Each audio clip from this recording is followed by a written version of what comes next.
je sais pas, 15, 16, 17, quand elle aborde même la question de la psyllie, donc de la psyllie, la graine, hein, qui va justement animer la pensée et l'idéologie, le comportement derrière qu'ils vont avoir, un groupe d'individus, en particulier les Européens, elle va aborder cette question de culture.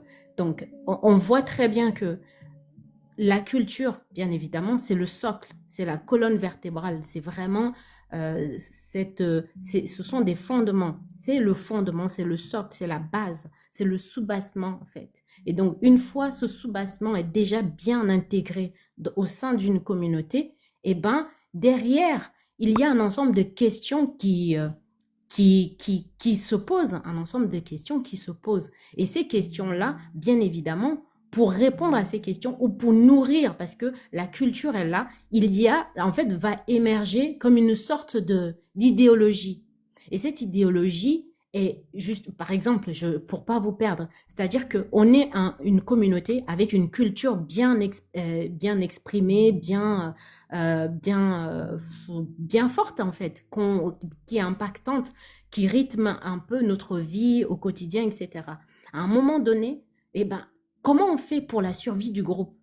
On est confronté à un ensemble de problématiques. Mais comment on va faire pour que le groupe puisse survivre face à telle ou telle situation? Et à partir de là, on va politiser la culture. On va mettre en place un ensemble d'éléments qui vont permettre à la communauté, au groupe de survivre. Et en fait, quand on a une culture qui est déjà bien présente, la culture va orienter la politique que nous allons mener, l'idéologie même derrière. Donc, quand vous voyez un groupe, une communauté qui est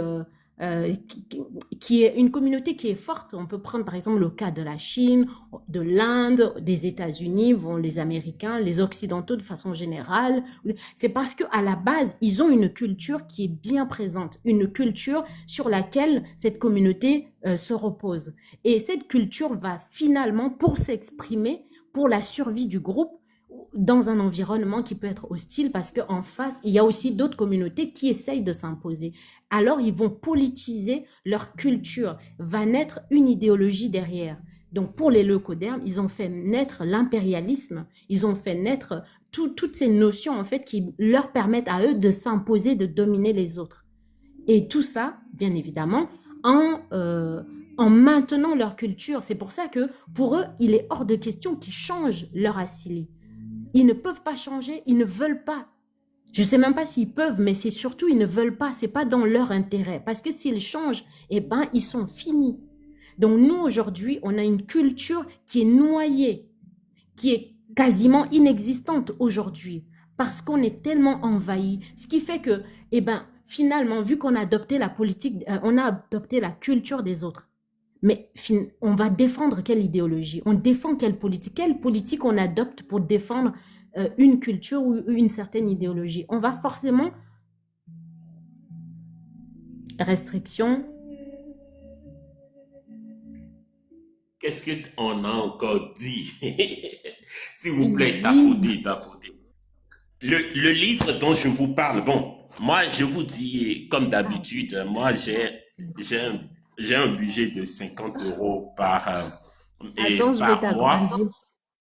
Oui, oui. J'ai un budget juste de 50 euros par mois pour mes livres, hein. Bon, je n'exagère plus. C'est de ce livre que je parle. Do Nascimento, la philosophie en Afrique précoloniale. Bon, il faut dire que chaque mois, je vais au niveau de Tamery pour voir les nouveautés. Et bon, quand ils ont aussi des nouveautés qui doivent m'intéresser, ils m'appellent. Bon, c'est un livre qui est à 45 euros, hein. J'ai failli 45 acheter ce euros. livre. Ah, je te conseille. J'ai failli m'y Regarde, l'acheter. regarde. Toi-même, tu as vu déjà toutes ces notes-là. Donc, ça veut dire que j'ai déjà lu le livre. Je vous le conseille. C'est simplement ça, la philosophie en Afrique précoloniale, archéologie et tout ça. Je vous dis, c'est un bon livre. Un bon livre. Je vous le conseille. Euh, il y a des concepts. Bon, sur ma page, c'est vrai que moi, je ne fais pas du buzz et tout ça. Et, et mon objectif n'est pas de faire du buzz. J'ai j'ai essayé de synthétiser des concepts qui sont sur ma page. Allez sur mon profil. J'ai déjà parlé de la maths et en synthétisant le concept même, là, je suis en train de synthétiser le concept du Muntu parce que c'est très intéressant comment il a expliqué la philosophie du Muntu. Je suis en train d'essayer de le synthétiser et de le faire en une présentation, en une page. Donc, si vous avez le temps, vous pouvez aller checker ce que j'ai déjà fait. Et je suis en train d'essayer de synthétiser pour que on puisse comprendre. Donc, il a parlé aussi de la notion de maths dedans, du Muntu et du Remetu et de quoi aussi? De l'Ubuntu. De l'Ubuntu aussi, il a parlé de ça. Donc, en tout cas, je vous conseille ce livre-là. Moi, je vais essayer de synthétiser le Muntu, le Ubuntu aussi dans. Je vais faire une page prochainement. Je suis en train de le faire. C'est difficile de faire des synthèses, mais c'est des concepts qu'on doit comprendre. Parce que le Muntu, c'est ce qu'on appelle la personne. Qu'est-ce qu'une personne en Afrique? C'est très intéressant de voir ces choses-là pour mieux comprendre la philosophie qui est derrière. Parce que c'est dans les concepts philosophiques qu'on peut construire un nouveau état. Non, non, et le critique, il fait une différence entre un humain et une personne. Un humain n'est pas une personne, c'est pas la même chose. Au sens philosophique, un humain n'est pas une personne. Ok, ma soeur, c'est bon. C'était l'instant conseil. Je te laisse la parole. Ok, merci. Merci, Donald.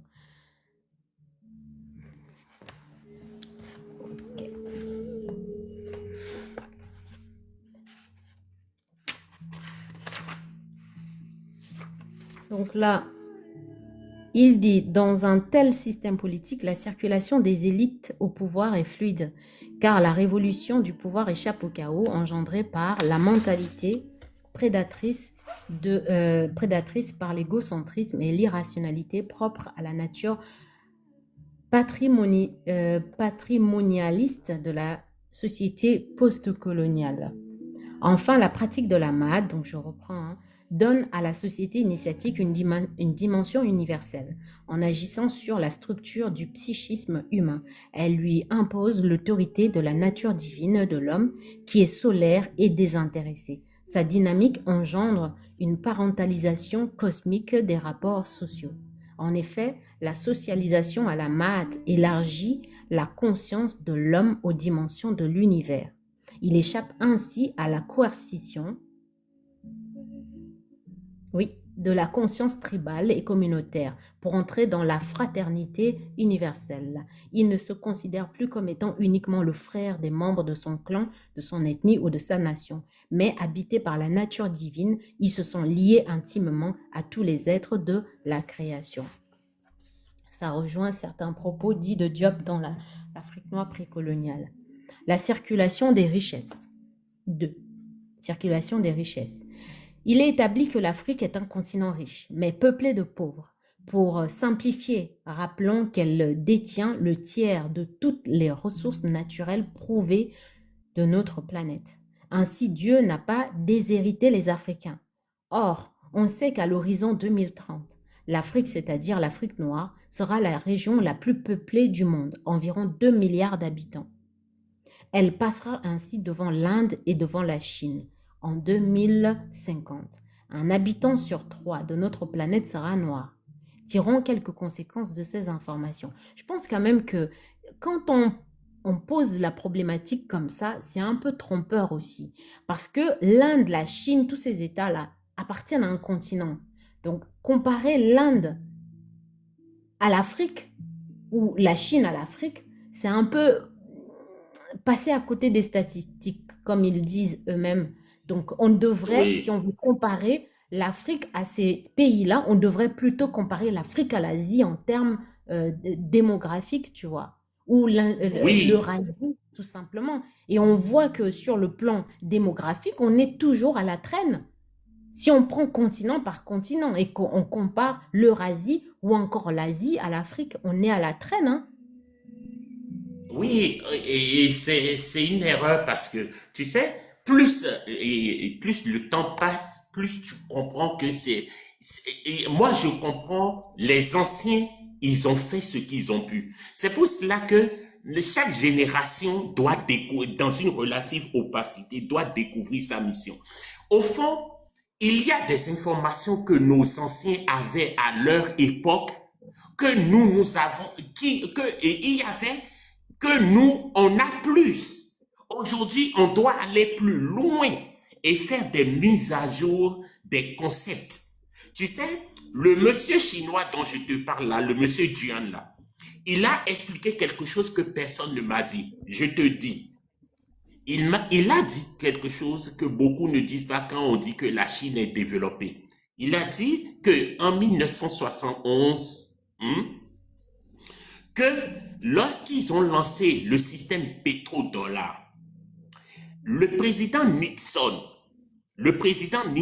qui est un Américain, est allé en Chine, est allé en Asie et il est allé d'abord en Arabie Saoudite pour garantir que le pétrodollar sera effectif. Et après, il est allé en Chine. Et qu'est-ce qu'il est allé faire en Chine? Il a dit en Chine là-bas que ce qu'on va faire, puisque vous êtes un peuple culturellement fermé, c'est 1974 ou 1971. Bon, je vais revenir sur la date. Il dit, puisque vous êtes un pays vous avez plus d'1 milliard et le pays est déjà ordonné culturellement, et vous avez un État centralisé avec Mao, parce que beaucoup parlent de Mao sans oublier tout ce qui est derrière Mao aussi. Ce qu'on va faire, maintenant, les États-Unis vont vous donner toutes les technologies que nous avons à notre niveau. Nous allons vous ouvrir la porte de la technologie que nous avons. Et tous vos enfants, vous pouvez les envoyer aux États-Unis pour qu'on les forme. Donc, si la Chine est là où elle est tout de suite là, ne croyez pas que c'est tombé du ciel. Non, non, non, non. Ce sont les États-Unis qui ont ouvert leur technologie à la Chine. Beaucoup ne le disent pas dans les analyses qu'on fait. Donc, ils ont donné la technologie et aujourd'hui, ce qui les embête, c'est que les Chinois deviennent une puissance. Mais les Chinois leur disent derrière, nous, on n'est pas une puissance pour pouvoir vous concurrencer. On est une puissance pour nous-mêmes. Tu vois? Donc, il faut bien comprendre que la Chine comprend, pour exemple, pour dire que oui, la Chine est développée, il y a en 1960, la Chine était derrière et toutes ces histoires. Il faut que nous puissions prendre le temps. C'est en 1974 alors. En tout cas, c'est entre 71 et 74. Et c'est un Chinois qui l'explique. Ce n'est pas les gens de notre continent qui ne nous donnent pas toutes les informations. C'est pour cela que si nous avons la possibilité d'écouter d'autres sons de cloche, allons vers d'autres sons de cloche pour pouvoir mieux apprendre et ouvrir les perspectives de nos analyses. Il faudrait que nous puissions comprendre les choses et ne pas nous enfermer simplement. Donc, il faut comprendre que la Chine, je vous rappelle que la notion de Yin et du Yang est toujours en Chine, ce qui n'est pas notre culture, notre manière de voir, notre philosophie. Nous, on n'a pas le Yin et le Yang. Tu vois, on a le désordre et on a l'ordre. C'est vrai que c'est des choses qui se ressemblent. Et Kémy Séba en a parlé même dans son livre La philosophie de la panafricanité. Bon, pour ceux qui ont lu, parce que j'ai pris le temps de le lire, c'est très intéressant. Si vous lisez aussi le livre de Kémy Séba, il a parlé de cette notion de philosophie spirituelle et tout ça. Donc, Sœur Miga, allez, vas-y. C'est pour ça qu'ils disent qu'ils ne veulent pas reproduire, faire de l'Afrique une nouvelle Chine. Donc, au sens propre du mot, l'Afrique apparaît bien comme une bombe thermonucléaire de plusieurs mégatonnes à retardement. Avec une telle population, le chaos, voire même l'apocalypse, menace le berceau de l'humanité. Il faut craindre non seulement la malnutrition, mais aussi la famine, les maladies et les pandémies, mais aussi tout simplement la pauvreté et les inégalités sociales qui en découlent. En même temps, l'exploitation cynique par les puissances étrangères des ressources naturelles de l'Afrique risque de maintenir les Africains dans la misère et le désespoir pendant qu'elles contribueront à enrichir d'autres continents et d'autres peuples. Nous pouvons contrarier ce destin, l'empêcher de se produire. D'abord par la révolution africaine, qui confiera le destin de notre continent à une nouvelle élite qui, sous l'éclairage de la Mahat, saura imposer à chaque Africain l'obligation de donner le meilleur de lui-même. Je reprends. Nous pouvons contrarier ce destin, c'est-à-dire nous maintenir dans le désespoir et la misère par ces entreprises-là ou ces États prédateurs. Ok, on peut contrarier ça, empêcher que cela se produise. D'abord par la révolution africaine, qui confiera le destin de notre continent à une nouvelle élite, qui, sous l'éclairage de la Mahat, saura imposer à chaque Africain l'obligation de donner le meilleur de lui-même. La Mahat imposera à chaque Africain l'obligation de donner le meilleur de lui-même. Grâce à la création d'un État fédéral doté de ressources politiques suffisantes pour fonctionner, une monnaie africaine, une structure juridique africaine, un gouvernement africain, une armée, une police fédérale, etc. L'Union africaine sera capable de faire naître un marché gigantesque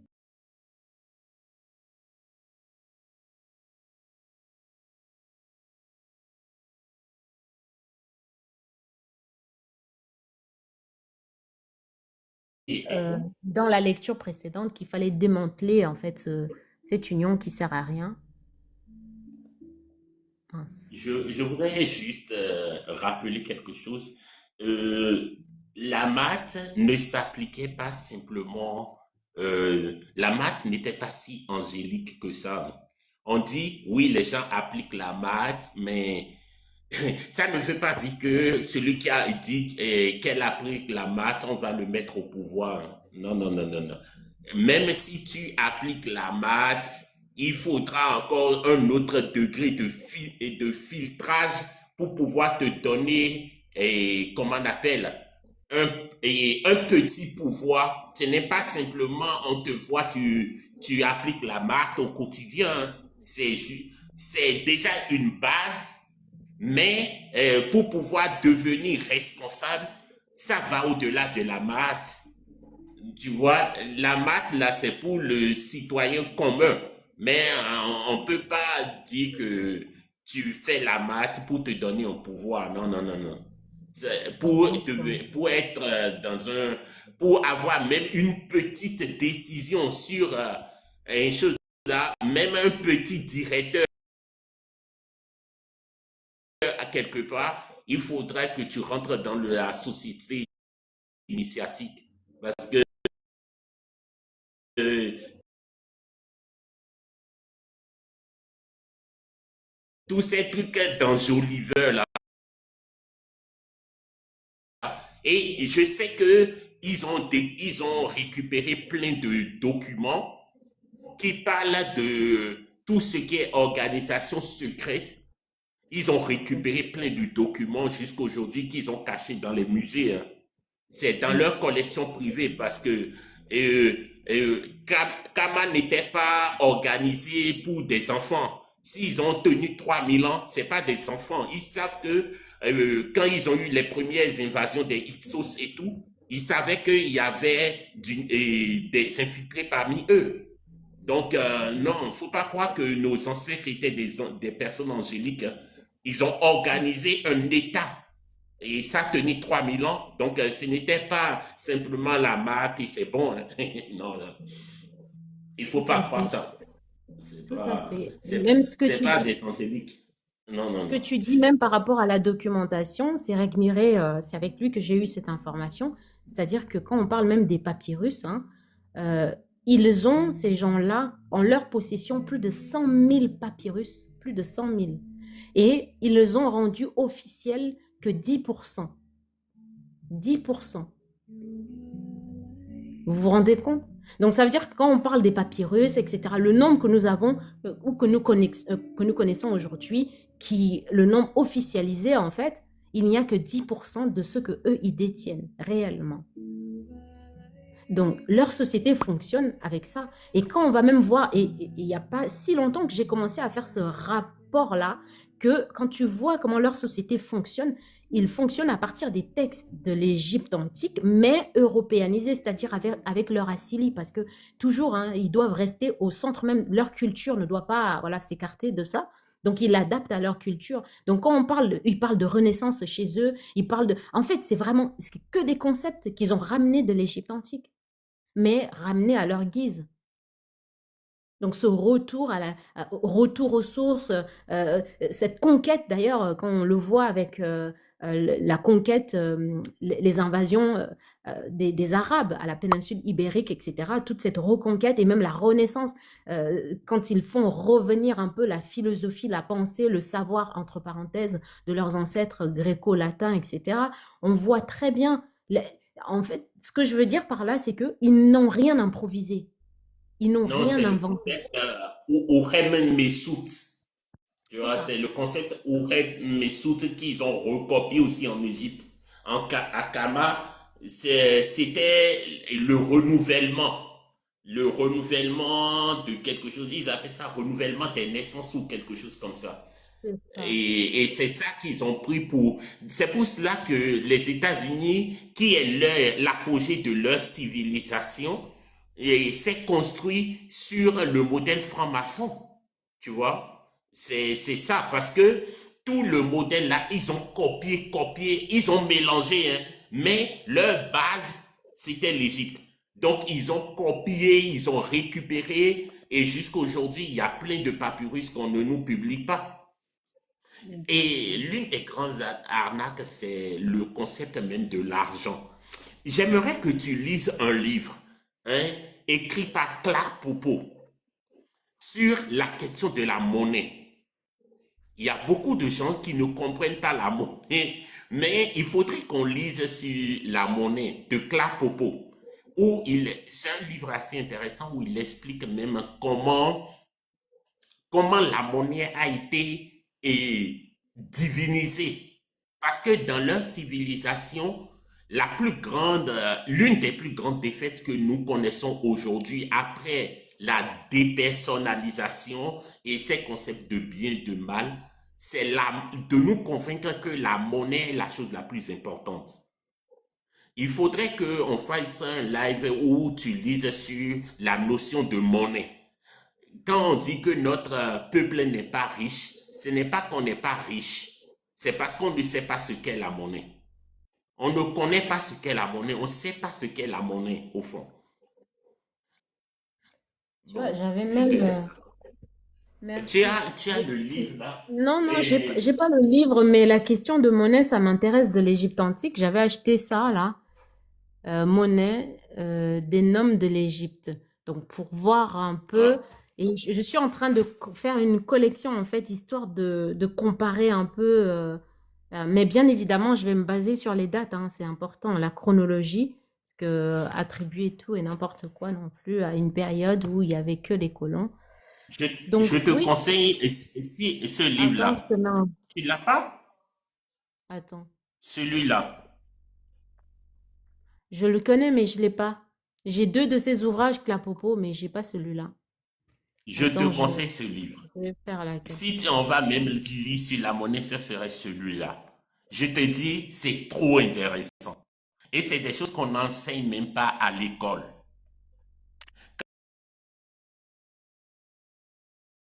de la monnaie. On ne Même, nous même, enseigne pas ça. Même par rapport, parce qu'au Motunde, il a écrit sur la monnaie. On Oui, parle- et juste que, au fait, Omotoune a écrit sur la monnaie, mais il n'a pas fait une étude très poussée sur la monnaie. Il a parlé de l'Égypte et toutes ces choses-là, mais moi, je te conseille, et je conseille ce livre-là parce que c'est assez, tu sais que Clapopo, il ne va pas de main morte. Il débusque tout.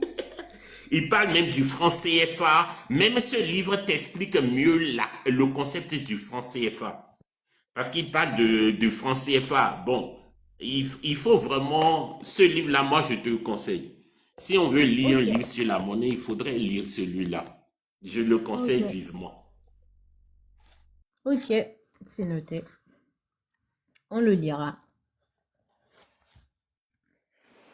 Donc, je reprends. C'est dans ce contexte, par la création d'organismes financiers adaptés à la situation, qu'on donnera les moyens à chaque citoyen, la possibilité d'expérimenter la mentalité pharaonique. C'est ici que les ressources réputées colossales de l'Afrique doivent jouer le rôle qu'elles auraient dû jouer depuis les indépendances, c'est-à-dire circuler parmi toutes les couches de la société pour éradiquer la pauvreté qui résiste et qui dure. Concrètement, il s'agit de mettre le citoyen africain au centre de la stratégie de développement de la société initiatique, en concevant une politique de crédit et de subvention volontariste destinée à l'épanouissement de ses capacités d'entrepreneur, de bâtisseur et de conquérant.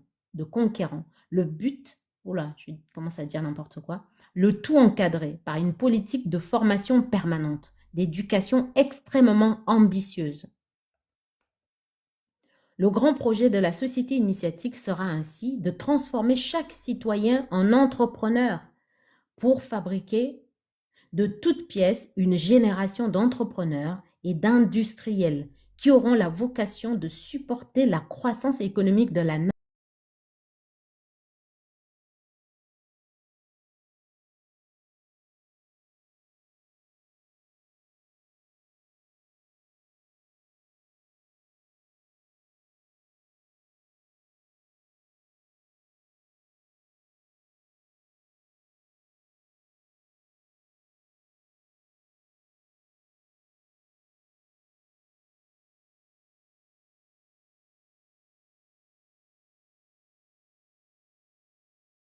issue de la Révolution africaine, matrice de la Renaissance africaine, doit frapper puissamment l'imagination et marquer chaque Africain, jusque dans son inconscient et en même temps impressionner le reste du monde au point d'obliger les autres peuples à changer leur attitude et la nature de leur relation avec la communauté africaine. C'est une démarche fondée sur le triomphe de la volonté.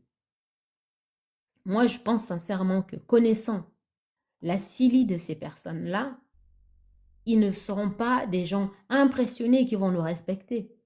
Ça ne va pas s'arrêter là. Ce sont des prédateurs nés. C'est comme ça que leur asylie fonctionne. Pour eux, on l'a vu hein, avec la dichotomie, avec la notion d'opposition, ils ne peuvent pas se contenter dans leur manière de penser que eux, ils sont en bas de l'échelle et qu'ils sont dominés. Ça ne fonctionne pas comme ça. Ils doivent être ceux qui sont en tête. L'unité de mesure, la référence. Donc, si nous, on est la référence, sur la même planète, ça ne va pas se faire. S'ils doivent larguer une bombe et que toute la planète saute avec, ils préféreraient, hein. Mais dans tous les cas, je pense pas. Oui, et je veux te dire, je vais descendre d'ici là, d'ici 2, 3 minutes, Ok. et c'est très important, tu sais, et c'est pour ça que on parle d'équilibre et de déséquilibre. La force aussi de nos ancêtres, c'est de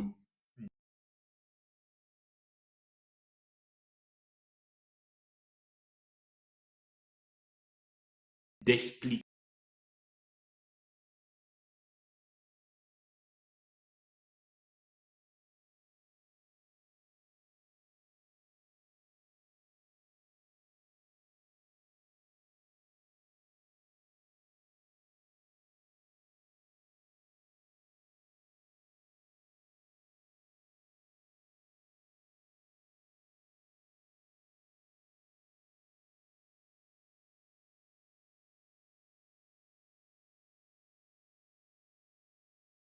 quelles sont leurs capacités de nuisance. Tu vois, comme nous le savons, lorsque nous allons mettre en place une société, nous devons mettre en place une société en tenant compte de leurs capacités de nuisance. C'est pour cela que l'éducation et le système scolaire, dès le bas âge juste, on doit apprendre la capacité de nuisance.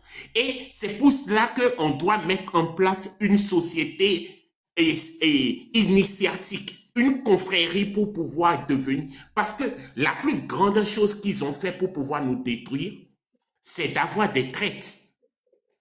C'est la seule chose qui nous a fait tomber depuis. Hein. C'est toujours les traites. Hein. Marcus Garvey, c'est des traites. Et Thomas Sankara, c'est à cause d'un traite. Tous ceux qui sont tombés là, ce sont à cause des traites. Donc aujourd'hui, nous savons et nous ne pouvons plus. Au fond, le traitisme est lié à la religion. Tant que le traite là, hein, il est dans notre spiritualité, il ne peut pas nous vendre. Tu vois? C'est parce que, et c'est là où on doit comprendre qu'on a vraiment échoué. C'est que le traite est obligé de rentrer dans leur spiritualité à eux et sortir de notre, comme on le dit, de notre égrégore. C'est pour cela qu'ils ont converti tous les traites et ils leur ont donné des armes pour pouvoir nous détruire. Qui a fait tomber Béanzin? Quand on parle de Béanzin et tout, qui a fait tomber Béanzin? Il y a des choses qui sont dans le mythe, mais comme dit Marimba Annie, c'est dans la mythologie d'un peuple qu'on comprend ce que le peuple dit et ce que le peuple pense. Pour gagner sur Osiris et sur Seth, comment on appelle ça? Aseta Isis qui a gagné. D'où ma conviction personnelle que, et tu ne partages pas forcément tout le temps, Minga, que ce n'est que lorsque la femme va retrouver sa confiance et sa place dans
de Isis, Isis et Osiris. Bon, on reprend les mots des locodermes, Isis et Osiris. On sait très bien qu'au final, ça forme une seule. C'est une seule divinité, finalement. Et donc, ce sont des expressions. Isis, en fait, n'est que comme une expression, une autre forme d'expression d'Osiris et vice-versa. Et on sait, enfin, mais on peut pousser la réflexion beaucoup plus loin. Mais je te disais que l'explication de Isis, parce que c'est une Égale femme et femme, non, donc c'est la non. femme qui. Moi, je disais que je suis pas d'accord avec ça. Parce que là, sinon, on passe complètement à côté. C'est pour ça qu'on revenait même sur l'éducation, même en termes d'éducation. Sinon, on dirait que il y a que si même si on reste sur cette explication de la femme qui éduque l'enfant, c'est comme si on disait que l'homme finalement n'est pas utile dans l'éducation de l'enfant, alors que l'homme aussi ça part, tu vois. Et moi, je pense qu'on on passe complètement à côté de ce qu'est réellement l'éducation ou même les notions même d'Isis, Osiris en fait. Donc, ce sont des principes. Il ne faut pas qu'on les ramène à une explication profane, sinon on tombe complètement à côté. Et là, on va avoir des discussions qui finalement vont tomber dans la dichotomie et ça n'a aucun intérêt. Tu vois, c'est ce que j'essayais de te C'est, dire. ok, tu as totalement raison. C'est, en tout cas, ce que je voulais préciser, c'est que derrière ces concepts mythologiques, il y a des enseignements à tirer. Au fait, ne croyons pas que nos ancêtres qui ont conceptualisé ces choses étaient des lunatiques. Ils se sont pas cachés sur des arbres et ont conçu des choses. Tu vois, Ouais. ils ont réfléchi et ils nous ont donné des concepts qu'on doit méditer dessus pour comprendre que et le désordre est toujours et le désordre gagne tant qu'on ne fait pas et quand on ne fait pas attention. Le désordre est toujours là. Donc, il faut vraiment que nous puissions trouver des solutions réelles à cette et au désordre pour maintenir l'ordre, mais il faut pas que ça soit aussi trop d'ordre. Il faut que ça soit l'équilibre. Donc, on dit trop bon, trop couillon, et c'est ça qu'on a eu. Maintenant, il faudrait qu'on trouve l'équilibre. Ni bon, ni con. Tu vois, il faudrait plus être trop bon, ni trop couillon. Il faudrait vraiment qu'on trouve l'équilibre. Et c'est l'équilibre n'est que dans la connaissance. Parce que Isis représente le mystère, Isis représente la connaissance, tu vois. Et ce n'est que dans la connaissance qu'on peut créer le nouveau Horus. Et ça, c'est un travail de tous. Mais jusqu'à aujourd'hui, je me pose la question toujours, pourquoi il représente Isis avec une femme? Ça, c'est autre chose. Mais moi, j'ai l'impression que la femme doit jouer un rôle particulier dans cette histoire. Mais bon, Ah c'est oui, ma c'est sûr. réflexion. Non, non, mais moi, je suis d'accord avec toi, hein, Donan. Je suis d'accord avec toi. De toute façon, dans tous les cas, et d'ailleurs, l'auteur, on vient de le lire, c'est-à-dire que nous sommes, et quand il parle de l'homme, du révolutionnaire, donc de l'initié ou du kamite, il parle avec un H majuscule, donc ça veut dire, et il parle de toutes les couches de la communauté, donc il n'exclut personne. Donc, dans cette révolution-là, chacun doit mettre la main à la pâte et nous devons regagner en fait cet état mental pharaonique dont il parle. Donc là, ça veut dire que c'est un travail personnel, individuel et collectif en même temps. Donc, en fait, là où pour moi, il y a juste un petit souci, peut-être un désaccord par rapport à ce qu'on est en train de dire, c'est que si on met la responsabilité de sortir le peuple de là sur une seule catégorie d'individus, on passe à côté de tout ce qu'on a lu là, c'est pas ce qu'il dit. Et même quand on lit d'autres auteurs, c'est pas ce qu'ils disent. Et en plus, on est dans la dichotomie une fois de plus. On doit penser complémentarité. C'est-à-dire que partir du principe que c'est chacun à son niveau et qui doit être, et c'est pour ça qu'il faut se connaître. Cette connaissance de soi nous permet à chacun de savoir ce qu'on doit faire et quelles sont nos limites à chacun. Et à partir de là, chacun fait sa part à son niveau. Ça permettra justement cette complémentarité et de justement favoriser cette révolution-là. Mais ça ne doit pas être un tel, enfin, non, nous devons nous découvrir. C'est aussi ça, en fait, un travail dont il parle quand il parle de travail mental, en fait, dans la psyché du révolutionnaire. Donc, c'est important d'aller faire ce travail individuel qui, au final, est collectif. Parce que, comme toi-même tu aimes bien le dire, l'aliénation a été collective. Et donc, la désaliénation doit être aussi collective. La révolution, elle est collective. Donc, ce n'est pas un, pour sortir de là, c'est un tel. C'est comme si, même moi, si je tombe sur un groupe, par exemple, de femmes qui disent que ce sont les hommes qui doivent nous sortir, ça va me déranger. C'est même pas une question. Pour moi, c'est un travail collectif. Mais chacun doit connaître sa position, son rôle. C'est juste ça. C'est à ce niveau où j'arrive pas à être forcément d'accord avec toi, mais dans tous les cas, il faut des femmes éveillées, il faut des hommes éveillés, il nous faut créer des Horus et pour ça, il nous faudra des Isis éveillés, il nous faudra des Osiris en fait, qui sont aussi dans leur rôle parce que Osiris, bien évidemment, il est dans son rôle. Il est dans son rôle. Comme on dit, oui, il a été comme ci, comme ça, faible, parce que Seth, il a. Peut-être qu'il est justement dans son expression osirienne. Parce que sans ça, Isis n'aurait jamais même créé l'écriture avec Thoth. Tu vois un peu? Donc c'est nécessaire. C'est comme un processus qui est nécessaire pour que le reste puisse arriver, en fait. Tu vois? En Donc, tout cas, il y a des choses à dire dessus, mais comme on est, pour le moment, j'ai pas envie de rentrer dans ces détails-là parce que tu as des gens qui te suivent. Est-ce que tu lis jusqu'à quelle heure? bah, là, j'ai fini. Il reste 3 pages et c'est la conclusion. C'est la fin. Après, pour la prochaine fois, on va lire la déclaration de la Révolution, là où il parle du parti politique, enfin le parti initiatique, où il parle des statuts, il parle du programme, le siège, les compétences. Bref, on lira ça la prochaine fois. C'est très Ok. intéressant. Le conseil de la maths, le congrès et autres. Bon, ok.